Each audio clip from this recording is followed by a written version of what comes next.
Angibingelele mbukele umsakazo wakhe Eswatini TV. Themnkosi Mbuyisa ngiyakubingelela ngiyakuvusela kuphina kuphila kufinyelela khona umsakazo sesiswati Eswatini TV. Singena nje babukeli ngendlela ehlukile lamhla solo ngelohlelo lakho lithini libandla. Selishintshile ke lihlelo babukeli alisasilo 30 minutes selitaba ngilo hour.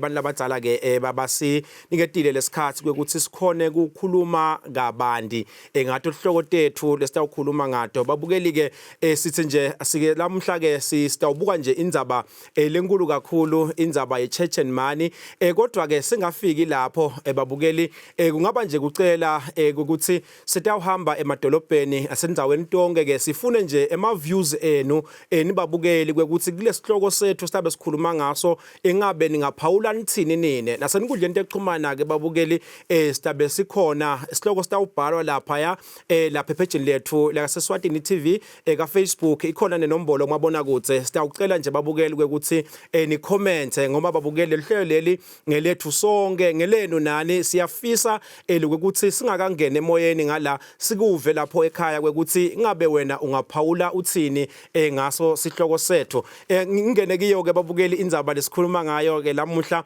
njengoba bese ngishilo ukuthi i-church and money siyati ukuthi ke kunenge lesingakhuluma sifuna kwati nje ukuthi ngabe emasonto ethu aka exploiting ifaith in favor of imali kunengi ke lesiyawuthi sikubuke kunengi labakhulumako bafundisi labanye bayakhuluma ke ukuthi nangwanikeli enkulunkulu utawukwata noma angeke akubusisi labanye bathi ke nikela manje noma nangwanikeli ngeke uthole ummangaliso indzaba lethi babukeli sitakhuluma nawo bafundisi bami bakhona ke e-studio bafundisi lenginabo lamuhla ukhona umpostoli ngithulane wakavilakati usuka lapha ebandleni lase New Birth International Ministries ilapha ke emakhonweni eMITC kaManzini umnomdzala akahamba edwana uhamba nempostoli Alistair Shape usuka lapha eStwashini embabane ebandleni lase Glory Center Ministries angithathe lethuba ke ngicale ngawe mfundisi wami apostoli eceleni kwami ngivusele babe. Thank you so much. Thank you so much. It's truly an honor to be here. Thank you for the opportunity, sir. Amen. Ngiyabonga kakhulu mfundisi ngicela ukuvusela mphephethe namuhla. Asivusele Mbuyisa kuwe sivusele futhi nebabukele emakhaya. Siyambonga uNkulunkulu kusipha lithuba ukuthi besingeda sibe semoyeni namuhla sikhuluma na indzaba le sinza bejatsi. Amen. Yeah. Cha siyabonga kakhulu mfundisi babukele emakhaya ke sibhalile ke na WhatsApp ukhona umfundisi lo sendele ke I voice note lenkholwa ukuthi utayithokotela ngicela ukuthi isimane siyilalele. Sabisa abazalwane nekunganikeli noma ke ngekufuna umnikelo akusiko lokuvela kuNkulunkulu ufake ekhathi ukuthi uyabesabisa ufake ekhathi ukuthi uyabacinzetela baze bativele vele ukuthi mangesono lesikhulu ngoba labanye abanikeli ngoba abanako nekusho kwaPaula nakabhala encwadini yabaseKorinte lesibili chapter 8 verse number 12 uthi nangabe umuntu atimisele nokunikela akabhekeki ukuthi anikele ngaloko lade kona kodwa kubhekeke ukuthi anikele ngaloko lanako kuyendeka abazalwane babede umnikelo ngetizathu letinengi letingafaka ukuthi kungaba ngumnotho kungaba kungasebenzi kungaba into letinengi ngakho ke libandla kubhekeke ukuthi licinzetele labazalwane kodwa libhekekile ukuthi lelule sandla ekuhlangabeteni labazalwane njengoba iBhayibheli encwadini yaMalaki chapter 3 kusuka kuverse 8 kuya verse 9 likhuluma ngoleshumi nomnikelo lithi akulethwe endlini yengcebo lokho ukuthi indlu yengcebo kumele ukuthi kube libandla labo bazalwane labakhonako ukukhipha kweshumi labo bazalwane bakhona ukunikela kufuna bakunikele ukuthi kuyongena endlini yengcebo utokhona kuhlangabedwa tidzingo demakholwa langakhona ukuthi sida kuze libandla enzaweni umuzwa walo uvakanye ngenxa yokuthi lelula sandla Sasevile ke umfundisi lapha losandele ivoice note bafundisi bami kukhona amagama lawakhulumile ukhulume amagama lamanye lathi bafundisi sibafakela bafakela abazalwane ipressure ukuthi umuntu athi vele ukuthi nanginganikele sonke lesono lesikhulu angathi imphephethe mhlambe asingaqala nje sike sikhulume nganaye indzaba lekhulunywa nangumfundisi. Asiyabonga kakhulu encekweni yaNkulunkulu kuloko leseyikuphawulile. I think ngawa echoisha lamagama akhe lawashoko ukuthi umnikelo akukamele kube yinfo yekusabisa bazalwane. Nkulunkulu ukuthi umuntu lakamcinzetelako kwekuthi anikele. Kwekucala uma simbuka uNkulunkulu iperception yethu ngaye lokufuna sikubambe kwekucala ukuthi God is not a selfish God. Ngaso sonke isikhathi uNkulunkulu nakenda info wathi info ukuthi uselfless. And number 2, God is all sufficient angakhona ukuthi iphilela singekho thina. Yeah, but anytime atawucela mina uNkulunkulu kwekuthi ngimbambise emsebenzini wakhe la ngakhona kutendela kusuke aqabangela mina. Amen. Ngiyabonga mfundisi wami. Mfundisi ngiyakholwa ukuthi nawe uyivile le clip ukhuluma igama lakhulumile wakhuluma ukuthi uNkulunkulu asilethe imali endlini yengcebo. Mhlambe cela wena i-comment lapho mfundisi wami. Thank you so much. Thank you so much to the man of God who sent in the clip. I would like, on top of that, just to quickly read a verse, if you don't mind. Okay. Yes. To try and support my position as well. So Paul is writing to the Corinthian church in 2 Corinthians chapter 9. And I just want to read verse 6 and verse 7. He says, "But this I say, he which soweth sparingly shall also reap sparingly, and he which soweth bountifully shall reap also bountifully." Then in verse 7 he says, "Let every man according as he purpose in his heart, let him give." So let him give not grudgingly, not of necessity. In other words, he must not be forced. Then the Bible says, "For God loves a cheerful giver." Yes, sir. So Yes, in as much as the principle of upkeep in the kingdom of God, in the house of God, is founded on the money that comes through tithes and offerings and so on and so forth. It is important for us to underline the fact that we don't collect the money by force. We receive the money from a cheerful giver. That's my position. Amen. Ngiyabonga kakhulu mfundisi. Vele so vele wayicala lenzaba ngaleli verse. Bengilapho mphephethe ukuthi lithini lona iBhayibheli ngakokunikela nekupha nema church finances. Ngiyafisa ke mphephethe sokuphendulile la umfundisi eceleni ecishe ngalokupha. Manje kuningi lesikubonako la khona ukhanza ukuthi yabazalwane bayaforcedwa ngiyabekisa mfundisi ngathi give now or miss your miracle. Yabo kunengi mhlambe kungena lapho mfundisi sibuke nje lama church finances lo msebenzi walama church finances siyabona angena but isikhathi kanje ukuthi asiboni ukuthi aphuma endani. Umsebenzi wema church finances noma kusebenza nje kwetimali enkonzweni mhlawumbe kungaba netindlela letahlukahlukene noma kuye ngetidzingo talelo bandla kwekuthi linetidzingo leti kanjani. Lamanye emasondo siyathi kwekuthi ayarenta lapho akhona khona kunema bills futhi la kakhona emasondweni like Mandi or electricity and all the like. So we need money for that. And also on top of that kunetisebenzi letikhona ebandleni like ingceku yaNkulunkulu sinethi ingceku yaNkulunkulu that have dedicated themselves solely and konke labakwendako they are focused on the ministry. And phinde futhi sibe nalabanye labasitako khona la esondweni that they will need support. And also siphinde futhi sibe nebantu labanetidzingo letikhona la ebandleni. Uma sifunza iBhayibheli nje Acts chapter number 2 ufunze khona from verse number 42 liBhayibheli lithi kwakude lebekadzingile emkhathini wabo ngoba lebeka nako beka kuletha etinyathelweni tebapostoli bese bakudistributor according to the needs talabazalwane babo. Lokho ukuthi vele tidzingo tebazalwane tiyawuhlala tikhona lokho singeke sekubalekela tiyawuhlala tikhona and uNkulunkulu wakheke libandla kwekuthi kube ngilenye imechanism yokuthi khona kusitana njengebantwana baNkulunkulu in the church. Ngiyabonga mfundisi. Kahle libandla akusiko la khona umfundisi lafuna phakame khona simbone asane khale lihle asane GD6. Ngiyacela ukuthi manje sive nababukele emakhaya ukuthi laba lesihambe safika kibo bafike bachaza ke ukuthi yini umnikelo ngekwadi kwabo.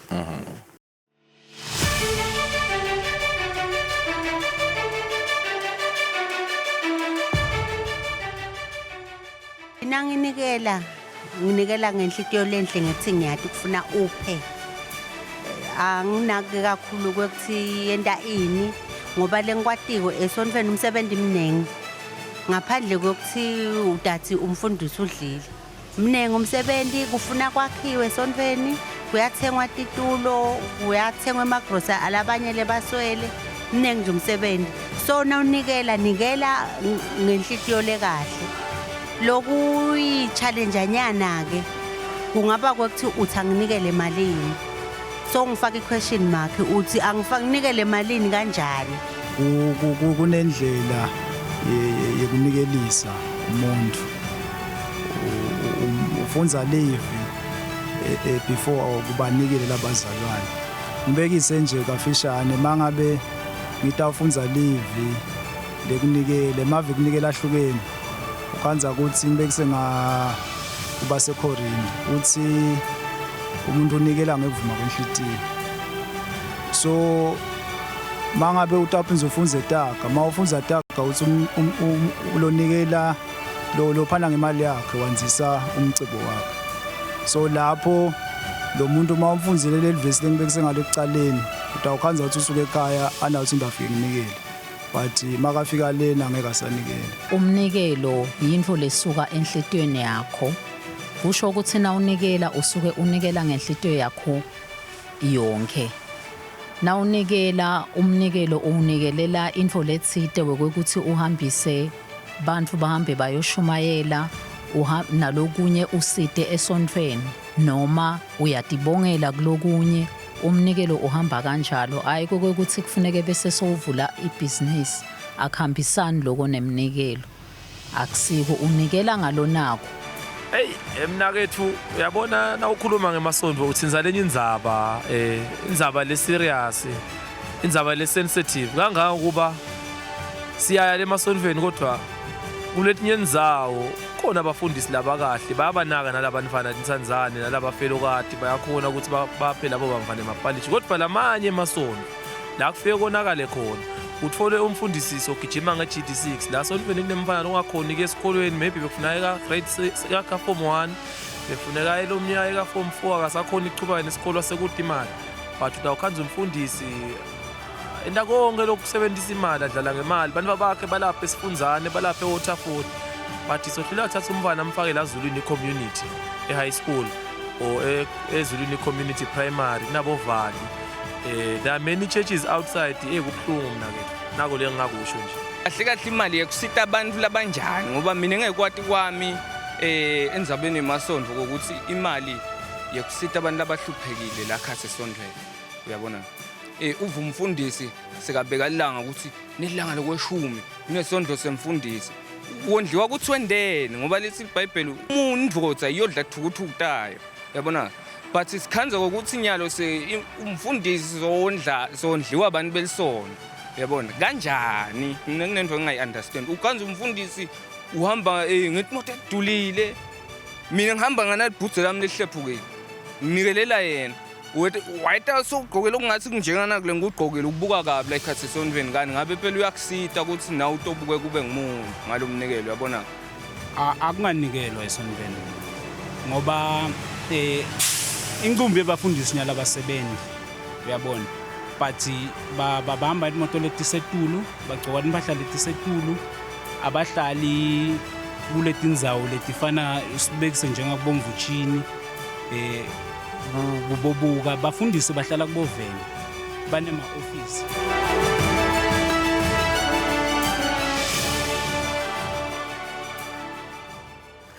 Loyo ke mbukeli ngumbono wembukeli lebe sithina sihamba ke lesikhona kubathola ke noko ngaba kucela nje Nkosi yami bazalwane sibe samaswati ke ukuthi nasifika phela emadolobheni enu nisibambise nathi kulomsebenzi lesikiwe ngoba suke siyifuna le comment yakho isuke idzingeka futhi imane nivume nje sinishuthe bese ke siyaqhubeka mfundisi senidibukile la nibukele babukeli la kuningi labakhulume ngakho mhlambe sitawuphika nje lokumbalwa labakhulumile ukhona lo vete ukuthi akunganikelwa emasontweni akade etsiyana imali lo munye wakhuluma ngekuthi bafundisi baphila impilo lesetulu kakhulu kanti phela bona le mali bayithatha kulabazalwane angati mfundisi sharp ngabe ungathini Nceko? I think first of all let me start by saying it really gives a very concerning view that people outside of the church have got this perspective of the church. Okay. And I think a show and programs like this are very necessary so that issues can be addressed. That's nice. First and foremost, let me say we also need to give space to the pastor. Not all pastors are 100% full-time. Okay. Some pastors are in full-time ministry, but they have a business. That's true. So now we can't then judge him because he's driving a GD6, he's driving a Land Cruiser, Mercedes-Benz. You understand? So on that one, there are variables we need to be able to consider. All right? If there is proof that this was money taken from the church specifically to support a particular lifestyle, that one needs to be looked into. But we shouldn't just use a blanket approach on it. Some men of God are working out there, they are making their own money, they're able to support their families, take their children to private schools and so on and so forth. Because they afford. They can afford.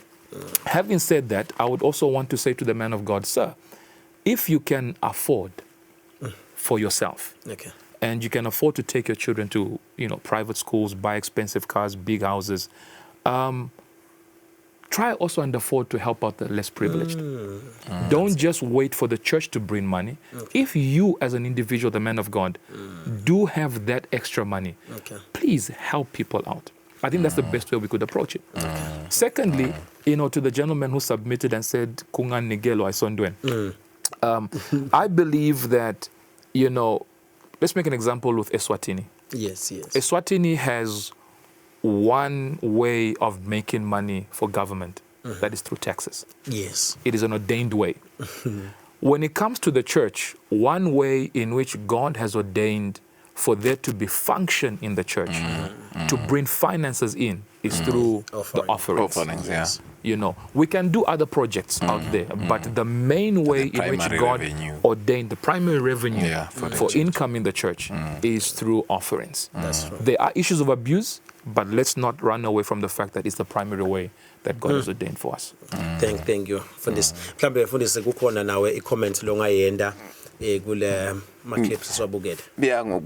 Kungaba nje kufaka nje lichaza nje lelincane kokuthi uyabona ngabe invoice nangabe kune abuse and then let's it bese etingqondweni tebantu kuba ungazothi ngiyona ndlela vele yabo kani even if something has been abused for a long time, it does not mean there is no genuine leyo ndvo le yabo njenganabe uvemanga sikhathi lesithi agcina avakala aliqiniso kanti nokuthi sekakhulunywa kakhulu lamanga. You see, so what I can say is kona we asikukhude kulabo laba kwendako lokuthi bagcine ba abuse imali telsonto just for their own benefits. Lisonto should not be an empire for the pastor, but it should be indlela ukuthi uNkulunkulu aqhubele ivangeli ngakhona nekuthi futhi kusitakale bantu baNkulunkulu, not ukuthi we are just building an empire for yourself. No, it shouldn't be like that. Cha no ngevakala bafundisi ngiyafisa ukuthi siye ku break kodwa singakayi ku break kunale concern lokuthi most bazalwane abaphatheki kahle na ukhuluma ngemnikelo ngomfundisi especially nasekufika isikhathi sekunikela kuya ngani mfundisi sharp ukuthi nje hayi khanze ukuthi bazalwane isikhathi siningi abajabule. I think it's also testament to the fact that le abuse icon. and most people abaphatheke kahle. Secondly, some people genuinely don't have the money. But in our motivation to give, we make them feel guilty for not giving. So people get offended. I will make an example. I hope it's allowed. I want to make an example with how we do it in our church. Okay, yes. I've instructed our protocol people, I've instructed our ministers. We don't collect tithes and offering, we receive. Okay. To collect means I will come to you whether you have it or not. I need the money. To receive is if you have brought to the church. Okay. And then we receive. That's how we do it. Secondly, I encourage them to read a scripture. Okay. Because I want to make a biblical foundation for the activity. Okay. It's a set protocol that at a particular point in time we are giving in the church, but let they be the word found in the foundation. You understand? So I always encourage them, read the scripture, pray according to the scripture over the offering. If somebody doesn't have, we won't force it from them. You know, it's unfortunate that abuse is there. Thank you so much, Mfundisi. Bafundisi, asicela ke simane siye eTitolo. Bazalwane bukeli ekhaya yativela ke la bafundisi bami bakhuluma kamnanzi kakhulu kulendzaba lesikhuluma ngayo ye church and money. Indzaba ke lena cishe iphakamise emaphaphu kulabanye futhi ngenteka abasayina sesondweni. Siyabuya ke mbukeli hlala nathi ungahambi lasibuya ke siyawubuka nje ukuthi lamanye amasondo asebenzisa ipressure neufear neguilt kwekuthi bakhona ukuthola imali kini sibazalwane. Siyabuya ke hlala nathi.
Yakwamukela mbukela thambo lomsakazo kwaSwatini TV ubukele lithini libandla esikhulumisa indzaba la lenkhulu kakhulu libandla nemali kuyahlangana ke letintfo leti babukeli nyalo ke sithi nje asesichubeke sibukele ke babukeli lesambe sabathatha etindzaweni etehlukene hlala nathi.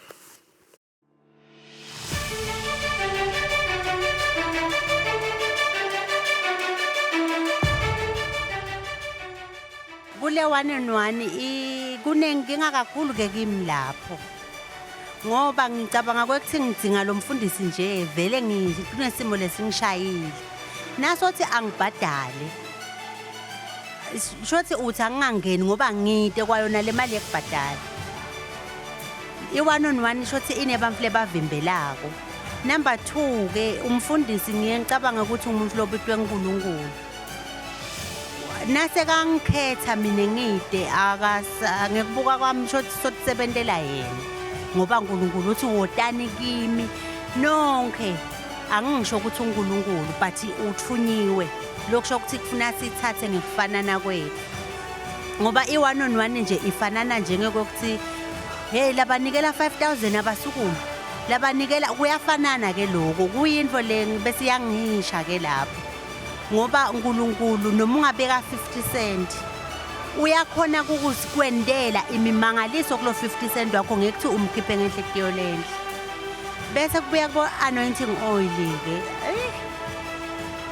nakhona yinto nje le thina bese sisebenzisa umoya lo ngcwele lokukhuluma la kithi ngoba i-anointing oil okay umuntu ngicabanga ukuthi uyaphendvuka bese ulalela live la uNkulunkulu ngilo lelitamendela timanga nyalo nase ungibekele i-anointing oil kungendeke amandla ami ekuthandaza ayancipha sengithembe nje le-anointing oil ngiyavuka ekseni ngithatha i-anointing oil ngiyadibhoca ngiyahamba ngiyemsebentini ngiyosebenza ngiphekela iphalishi leli hlada egameni lethi anointing oil itangilethele ema-custom which is wrong uyakubona sengithembele angathembeli uNkulunkulu lo lot awukhweshisa leti hibe letilandleleni yami le market ngalelo la lesikhathi lesikiso akusendeki kanjalo mfowethu so kanza ukuthi nje uba ngibekisile nami ukuthi ngingumfundisi kanza ukuthi le mali seyibuya la kimi sendi lo msebenzi welibandla kwanza ukuthi libandla seliyasokola ngekuthi labazalwane abashaya ngelivesi kumbe ke sekunethi into tami eceleni ukuthi kuzunikele tawuthola nako so lo muntu ngalempilo lesesikiyo sokhanza ukuthi sotathe angifaka imali kakhulu kumfundisi utangendela kwekuthi ukhanza ukuthi ngaleyo ndlela leyo sekuzuza mina ngiyala ngalemvu yemabhizinisi ukuthi uhambe bese uvula ibhizinisi nekwekuthi kumbe naku so yangiprofita so ufuneke kube khona lengukhipha lokuncane akunjalo angivumi kuloko akusiko kwaNkulunkulu ukuthi sekufuneke ngibhadale noma bhadala kanjani emandla aNkulunkulu ngicabanga ukuthi bafundisi lefuneka baye bafundisi lefuna babe nabafundisi kulabafundisi bambaye labafundisi ngubuni ngoba labanye bamvuse bayiswa indlala nalokuba bafundisi kanti nawe ungumfundisi ufuna uphile ngelivangeli akungaqhubeki ngoba phela basafuna ukunikela ngomacoin bafuna emaphepha wathi unikela ngelicoin bakubuka kabi bafuna liphepha ukuthi cha akubuye liphepha 100 rand 50 rand nganthi nalethi commerce uyatibuka nyawo sethi netsefo la ngaphasi wafaka licoin iphumela phansi lemali umnikelo ulisito kakhulu ulisito ekurenteni titulo ekuhosteni mabe hosteni mabandla nalokunye noma bekuvela tifo sonven sexual lunga lemndeni siyakhona kuthatha kuyakhona ukuthatha kuleyo mali yebandla kupheshe la kupheshwa khona lisondvo selaguquka laba scam kakhulu uyabona mina nje lisondvo lengaya kilo nyalo ngingaya eMuslim because ema-Muslim ayanakana ayabambisana noma baya lesondveni bakhanza bagcwele imoto yinye noma baphuma lena bashiyana mina ngivabhlungu bafundisi basime nemali bahleti phasi bangende emaminzi ukuthi basite abantu ngoba imali ikhishwa kulabantu labedela sondweni kepha nala sondweni ukhanza abantu abasitakala livangeli limahala njengoba nathi silifula mahala emasompheni nangabe uyagula nje umfundisi unalo lungelo lokuthi umtshele ukuthi yathi mina ngingalana la ngicela umthandazo libhayibheli lathi sitawubeka tandla kulabagulako baphila alisho ngokuthi sitawuhlangana nabo kuze sibabeke tandla kufuna ukuthi basibhadale kucala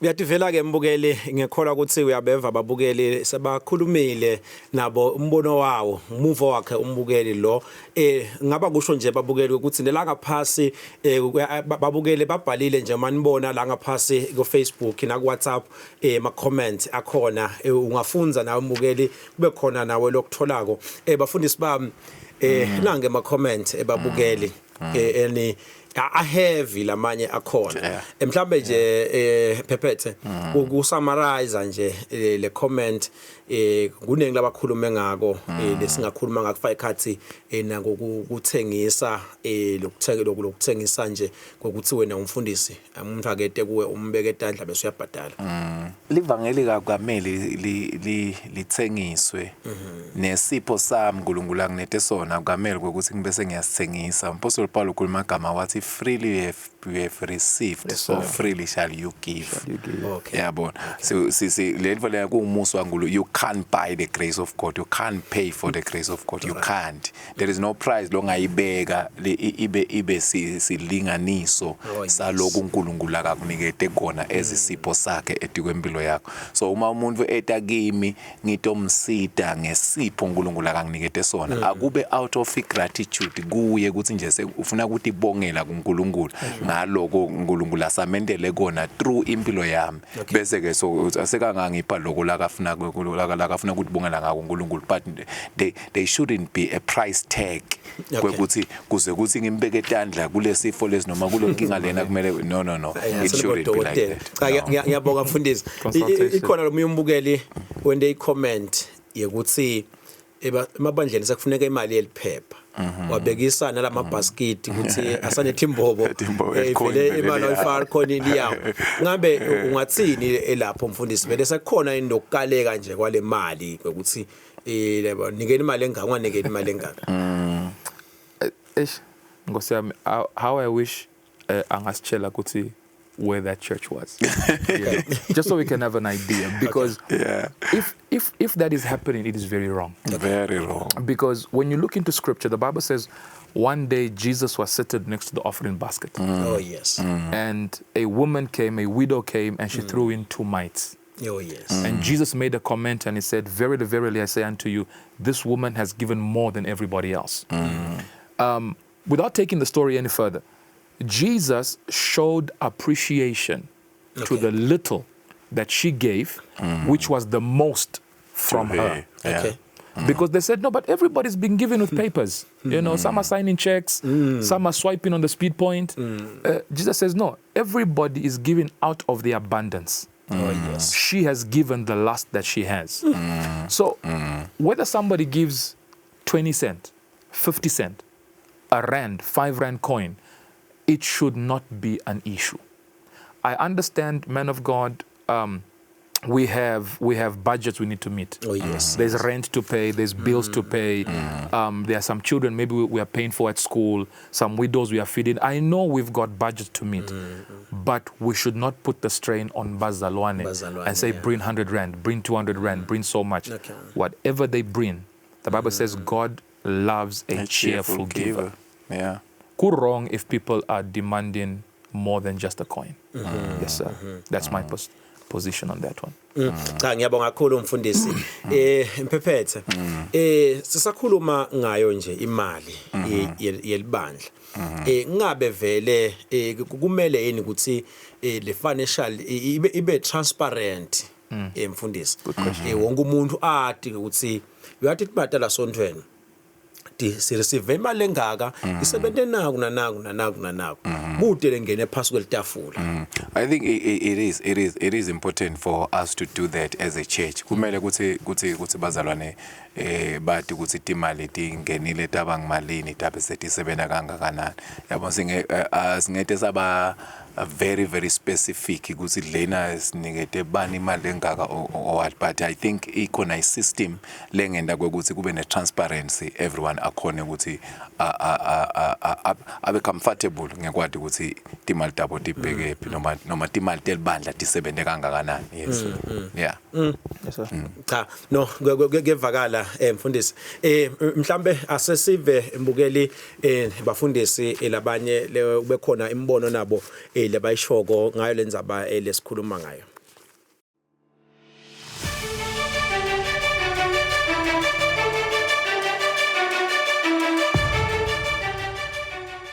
Emabandleni iminikelo ayisiyo yebafundisi. Iminikelo emabandleni kahle kahle singaveta nje ukuthi sithi umnikelo kunebantu ebabandleni kunebantu labaswele kunebantu kunabogogo emabandleni kuthi akusika nje nyalo uyasebenza umnikelo ebandleni naku phela uyasho lo mbhalo uthi la ethendeni lekuhlangana sithi awuthengelana netembatho letingcwele uyabona so nasikuveta lokho mbukeli lokuthi leminikelo ayingadliwa ebandleni but leminikelo ayisite bantu baNkulunkulu ngoba leminikelo ayisiyo yelibandla kahle kahle leminikelo yiminikelo yaNkulunkulu so kwaNkulunkulu ngeke kuthi kunetindo taNkulunkulu la ngekhathi ebandleni kuyenteka emabandleni cishe lamaningi tino letiningi nje athi sendeki ngalendlela lokufanele kwendluleleke ngayo emnikelweni so ngeke ngabuka nje ukuthi lo mnikelo abasasitwa labantu labahluphekile ngalomnikelo waNkulunkulu emabandleni kuthi leni akusa understandeki bafundisi sebethe nje kunaka kahle bazalwane sebanake bungibo babo ukuthi baphila njani bona ngeke ngakunaka nje lokhu kwekuthi umfundisi uvula libandla ngesizathu sekuthi yena uhambile wayokufundzela asinakaqedza kuvula libandla lo mnikelo vele uya kuye nguye ungako phela ubakhanza sebahamba ngetimoto lethi setulu libandla liyahlupheka lona libandla ukuthi linikele nje kuphela imalini nala kulomnikelo umnikelo unikelwa ngoba libandla ufuna usebenze ebandleni usite libandla manje ngemacategories elibandla lefuna usitekile kodwa ke sekunenkinga vele kithi sinebafundisi ngoba sesishumayela ngawo cha kushunyayelwa ngemnikelo umnikelo kuyafundziswa ngawo uthi ngibalo unikelako unikelana kwenenjani ene la kunikeleni ke akuphoqelelwa umuntu vele unikela ngelitho elivumako futhi unikela ngalokhona newele blankulunkulu nafuthi ngasekhona lebesibili le chapter 9 lithi umnikelo ulungisa ngemsombuluko utawunikela ngelisono lokusho ukuthi lenza bemnikelo ke isuke seyisahambi kahle nase kutsomoli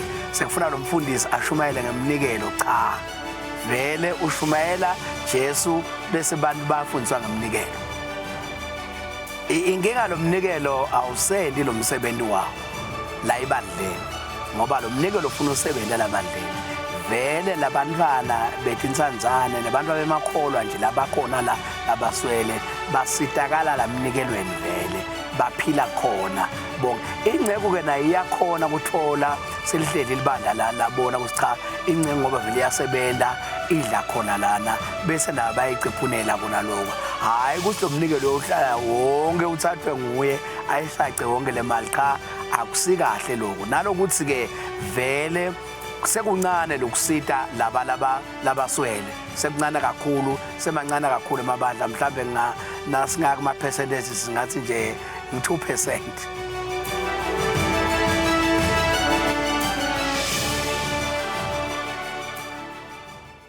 Ngiyakholwa ke mbukeli ukuthi udivele lapha kubafundisi bami bakhulume kahle kakhulu kunengi nje la ukuthi bakutsinza kungaba nje kusho babukeli lamagama linabona akahamba la ku screen nawe nawufisa ukuthi lakho lihambe la i-comment yakho ungasibhalela kula ma social media platforms khona sikhona lapha ka Facebook eSwatini TV khona futhi nenombolo lekhona lapho kumabona kutse ungayi WhatsAppela utawukhona i-comment yakho nawe vele lapha mfundisi bami nayi lendzaba indzaba yemnikelo but ngiyafisa siqale la ekutheni nasakha le comment ikabafundisi lapha sebayikhulume ngayo ukuthi lamanye amasondo asebenzisa i-guilt ne-fear ne pressure kulabazalwane ukuthi hayi nikela uNkulunkulu utakubusisa ayinawanikeli kunjanjanyana kunenge lokhanza ukuthi kuyakhulumeka emphephethe mhlambe isenda nje i-comment baba ngijabulele kakhulu kulabakho labakhulumile abantu abadzala lapha ukuthi umnikelo asishumayele Kristu bese siyafundzisa ngawo sifundiso sinemandla kakhulu ikakhulu nangabe futhi sisibambe kahle ingakho umpostoli Paul nakabhalela Timothy 2 Timothy 2 verse 15 uthi de khuthalela kufundzisa kahle live laNkulunkulu sisebentile silaba kahle live laNkulunkulu ngalezi ngisuthi be diligent to show yourself approved before God a workman who need not to be ashamed rightly dividing the word of truth. So if there is a right, it means there is a wrong. Bekangeke Paula athi rightly dividing if there were no those lebeba wrongly divide the live laNkulunkulu yabo. So ngiyokuthi ke mina sifundiso simcoka kakhulu ebandleni akufundiswe kahle but rightly dividing the word of truth. Singalibalekeli liciniso singaba manipulate bandlu and singafundzisi for our own interest but isifundisele ukuthi kwanze umbuso waNkulunkulu naloku uNkulunkulu akakushoko. So ngiyongithi I appreciate bantu labadzala lokho labakushoko. The word of God should be handled correctly nala emnikelweni awufundziswe umnikelo bazalwane batawenda bazana batawunikela uma bafundziseke kahle. Ngiyabonga mfundisi lekusho ukuthi nje uyashoda kakhulu la lokufundzisa but nje emfundisi wami kwavela la nabakhuluma abantu abadzala lapha indzaba ukuthi lo mnikelo bese awusasebenzi kahle mhlambe kungaba nje kubuda mfundisi lokwethi kafishane nje kwekuthi ngabe labantu labampofu the poor niyabasita enough yini in the church noma le complaint eqhamuka kanjena yendiwa ukuthi ngathi abasitakali kahle labantu labo. I think every Bible-based church, and I place emphasis on Bible-based. Bible-based, yeah. Every Bible-based church understands, according to Scripture, James covers that when he says, this is what true religion is, looking after the orphans and the widows. So any church that is teaching the Bible, not just preaching, because preaching is to proclaim, but any church that is teaching the Bible, adhering to the principles of the Bible, they will take care of the poor. They will take care of the orphans. Okay. We might not be able to do things at the same scale because possibly the income in my church is not as much as the income in Apostle TV's church. So at the same time, we can't now compare the two churches and say Apostle TV is doing better. His income is higher than mine. So where I can help 5, he can help 20. But at the end of the day, whether the church is helping 1 person, 5 people, 20 people, 100 people, that is what religion, Christianity is all about. Before, I just want to jump very quickly on a point. There's one young man who said if there's a church he would go to, it would be the Muslims. And he says because they help each other and so on and so forth. You know, and I do agree with what he said. But let's also highlight the underlying factor. In the Muslim church, they also give. Yes. So them being able to help, and I know they help a lot of the destitute in the community and so on and so forth. And how they are able to do such a great outreach in their communities, schools, food, and so on, is based on the giving and the amount of giving as well. So you find they have a lot of money in comparison to the church doesn't have. So it seems as though the church is not doing anything. No. Genuinely, some churches are not doing something because nale mali ayikho kahle. Amen. Ngiyabonga kakhulu mfundisi. Bukele ekhaya ke uyativela ke kubantu labadzala la ukuthi uyasho umfundisi ukuthi nale mali ke ayikho kahle.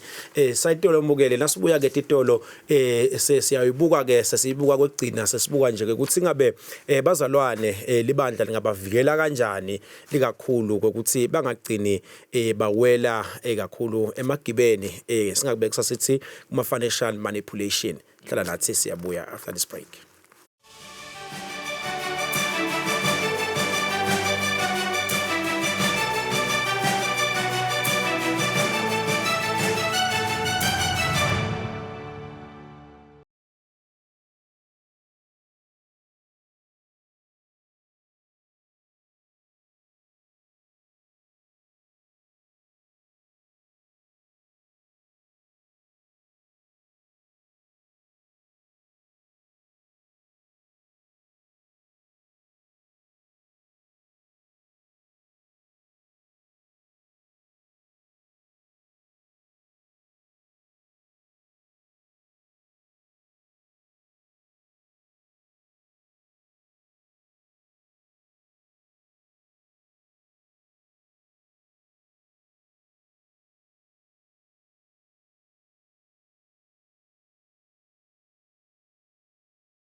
umsweni womnikelo uNkulunkulu wawudalela ukuthi usite balevi ngoba abalevi bekungabo lebe bagada lithempeli balungise ititsha bente konke bathinze nemphongolo wesivumelwano nyalo akusendeki lokho bafundisi bayathi idlela bathenga imoto letinhle bakhulume ngeprosperity imihla nemalanga kani uNkulunkulu udale ukuthi siphile ebungcwele bona ngabe bakhuluma ngalobungcwele ukuthi umuntu akaphile ebungcwele.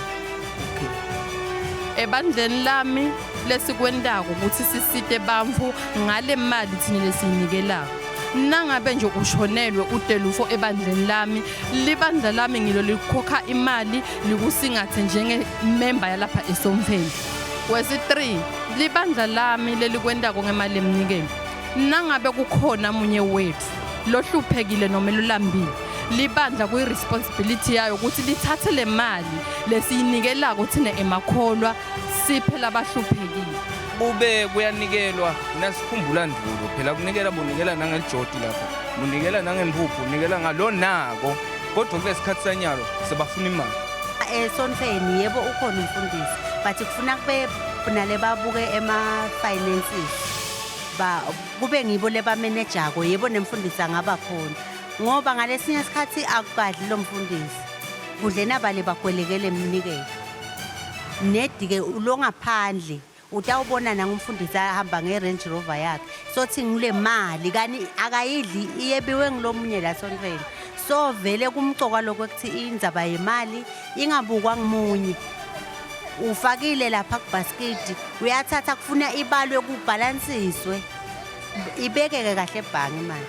Ungakhuthatha nje bazalwane lokho ukuthi nebafundisi lokuthi asibeleni evini laNkulunkulu ngoba mawubuka lavini laNkulunkulu kuna 10% waNkulunkulu.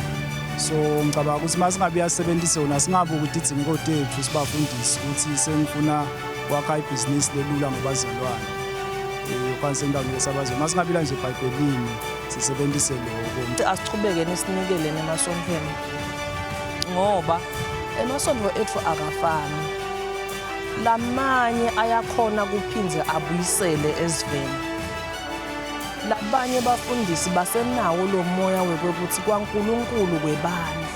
Bese ke kulaba lese bathole ukuthi selusito lwakhe lokuthi yena akhiphise nemndeni wakhe. Balungise khona lapho nje ekutheni bahleleke umnikelo bawuhambise ngaloku kwencubo yaNkulunkulu. Umnikelo awuchubeke kube khona emabandleni kakhulu. Ngiyavuma lokuthi lokuthi uchubeke ube khona kuze utosita vele lapha nalapha njengebantwana nje ngisho ukuthi njengebantwana nje labangafunzi kuyakhonakala ukuthi kukhulunywe emabandleni naloyo mfana akhone kuye esikolweni.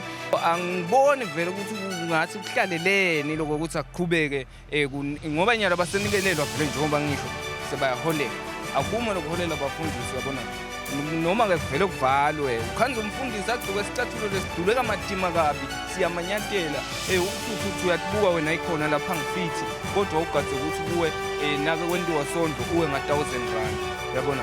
Imali yemnikelo iyafuneka ikahle futhi kepha lokubuhlungu ngayo imali yemnikelo mina kube ngimi ngingumfundisi ngesimo lesikhona sekuphila la mhlabeni ngoba ukhona mina bafundisi bengigadze ukuthi ngibona bathi asinakade insanzana. Umnikelo awuchubeke but kube nendlela yawo yekusebenzisa ukuthi fanele kondlwe insanzane kondlwe bogogo kondlwe bafelokati nalabaswele. Lo mnikelo awuvali because labafundisi abathexwa nekutex bashaya nge-100% profit.